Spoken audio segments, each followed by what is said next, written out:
Hello everyone, আজকে আমরা জানবো একজন ভারতীয় অভিনেতা এবং গায়ক, মূলত তামিল সিনেমায় কাজ করেন জোসেফ বিজয় চন্দ্রশেখর। তিনি 22শে জুন 1974 সালে মাদ্রাজে জন্মগ্রহণ করেন।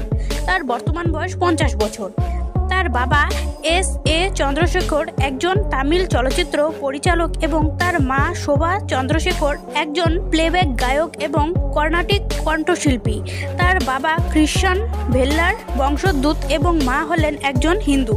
তার একটি বোন ছিল বিদ্যা, যিনি মাত্র 2 বছর বয়সে মারা যান। প্রাথমিকভাবে তিনি কোডাম্বাক্কামের ফাতিমা মেট্রিকুলেশন উচ্চ মাধ্যমিক বিদ্যালয়ে পড়াশোনা করেন এবং লওলা কলেজ থেকে ভিজুয়াল কমিউনিকেশন ডিগ্রি অর্জন করেন। তিনি 1999 সালে সঙ্গীতা স্বর্ণলিঙ্গকে বিয়ে করেন।